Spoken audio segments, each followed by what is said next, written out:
Miss Judith here with Sewing and Growing, and we're going to talk about how to wind a bobbin.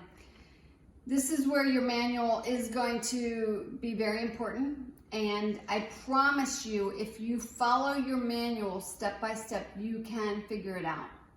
Now, I mentioned in the first video that bobbin sizes are different, and this one is very hard to tell, but if you look closely, there is probably a 1/16 of an inch difference between the height of these bobbins, and that can actually make a big difference. So you do have to have the correct bobbin.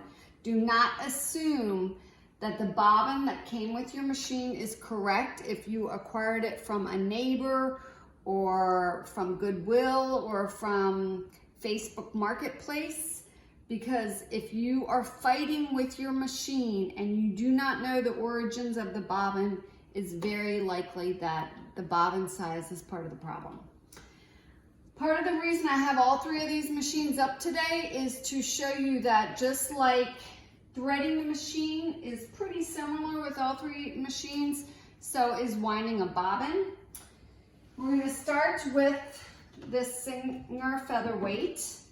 And I'm going to turn it on, put my thread in the spool holder, and this machine is a little bit different because my bobbin winding is up here, but I'm going to show you a little trick.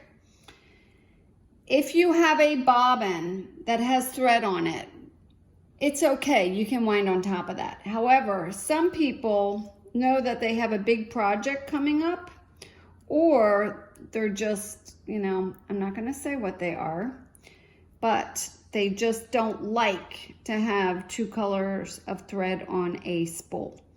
So what you can do is you can sit here and manually take off all of the thread if your little heart so desires. And the easiest way to do that is with something like a screwdriver, or even like a shish kebab stick or something like that.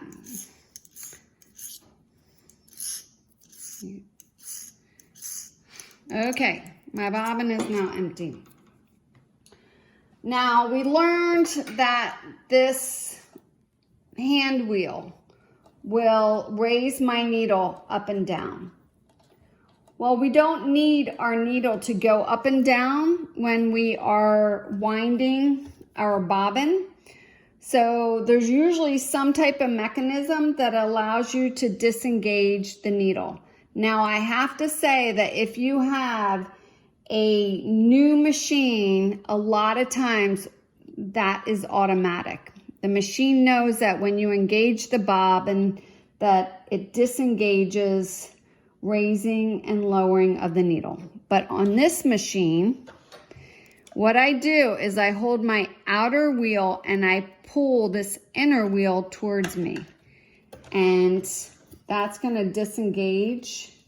Do you see now when I pull the wheel towards me, the needle's not going up and down. On this machine, I put my thread in my spool holder. There are a couple of thread guides. And if your bobbin has holes in it, you want to take your thread and go from the inside out of your bobbin. I then press this against my belt. And if you can tell, it's starting to wind right now.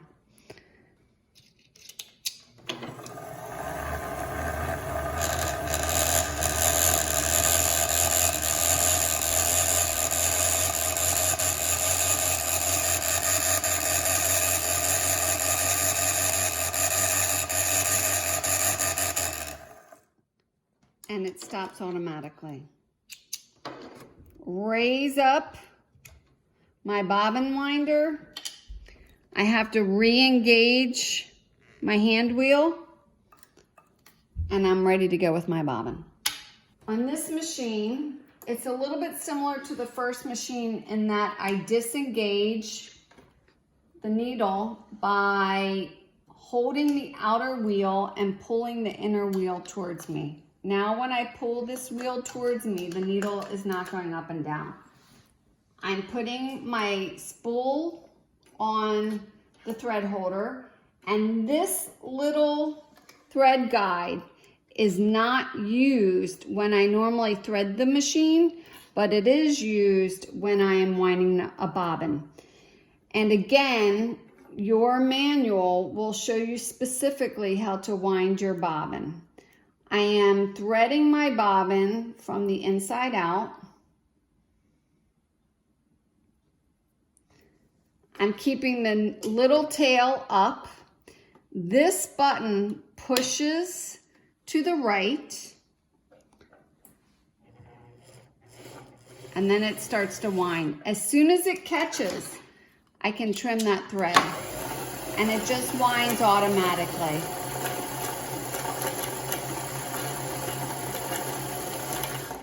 If you look at this little metal piece right here, that's actually going to be what stops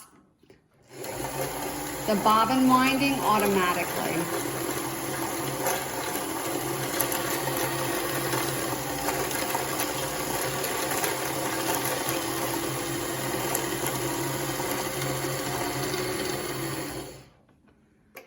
If it does not wind very much, it means your machine might need adjusted a little bit,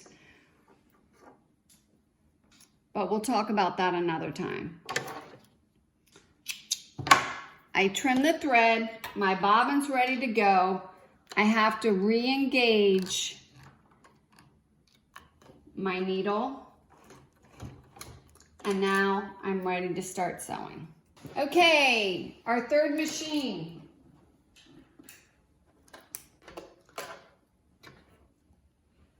Some bobbins come plastic, some are metal. Doesn't really make a difference. This is the newest machine, so it's a little bit different. On this machine, instead of having an inner and an outer hand wheel, what I do to disengage the needle is I take my hand wheel and I pull it out. But this top part is very similar to the last machine.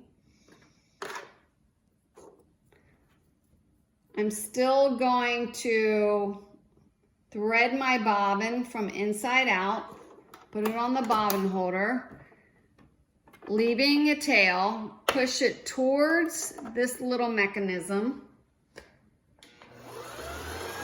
As soon as it starts winding, I'm going to trim it, and it will stop automatically.